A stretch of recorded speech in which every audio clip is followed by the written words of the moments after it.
Hi guys, good morning everybody. இங்கே பாருங்கள், நான் இன்றைக்கி நேற்று வந்து நான் இஞ்சி பூண்டு பேஸ்ட்டு அரைச்சி வச்சுருந்தேன். இது வந்து எப்படின்னா 2 or 3 வீக்ஸ் வரும் நம்மளுக்கு. ஸோ இந்த மாதிரி நான் பேஸ்ட் அரைச்சி வச்சுருக்கேன். இந்த பேஸ்ட்டு வந்து நம்ம நான்வெஜ் செய்யும் போதும் ப்ளஸ் நமக்கு வந்து எதாவது தேவை, மசாலா குழம்பு அந்த மாதிரி தேவைப்படும் போது நம்ம கண்டிப்பாக இதை வந்து நம்ம யூஸ் பண்ணிக்கலாம்.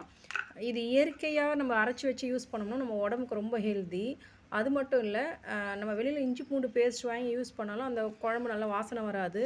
அது ஒரு டேஸ்ட்டாகவும் இருக்காது, உடம்புக்கு ஆரோக்கியம் இல்லை. பட் இந்த மாதிரி நம்ம செஞ்சோம்னா ரொம்ப நல்லாயிருக்கும். ஸோ நீங்கள் இதை வந்து இந்த மாதிரி வீட்டில் அரைச்சி வெறுமையாக இஞ்சி பூண்டு 2 மட்டும் சேர்த்து அரைங்க.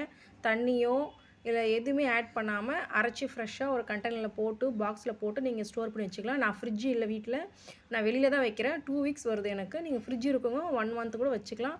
ஆனால் இந்த மாதிரி இயற்கையாக சாப்பிட்றது ரொம்ப நல்லது. நம்ம அந்த கடையில் வாங்கி சாப்பிட்றத விட இந்த மாதிரி சொந்தமாக ஃப்ரீயாக இருக்குங்க. வீட்டில் ஃப்ரீயாக இருக்கும் போது பூண்டு ஒரு 1/4 கிலோ வாங்கிக்கிங்க, இஞ்சி ஒரு 400 கிராம் அந்த மாதிரி வாங்கி நம்ம 2மே மேஷ் பண்ணி நம்ம என்ன பண்ணலாம், இதை நம்ம இந்த மாதிரி ஸ்டோர் பண்ணி வச்சுக்கலாம்.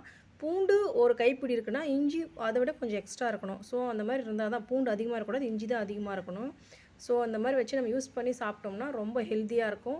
ஸோ எனக்கு பிடிச்சிருந்தது, நான் வீட்டில் இந்த மாதிரி செஞ்சு சாப்பிட்றேன். உங்களுக்கு பிடிச்சிருந்தா நீங்களும் இந்த மாதிரி செஞ்சு ஸ்டோர் பண்ணி வச்சு யூஸ் பண்ணிக்கோங்க. பிடிச்சிருந்தா லைக் பண்ணுங்கள் காய்ஸ். தேங்க்யூ.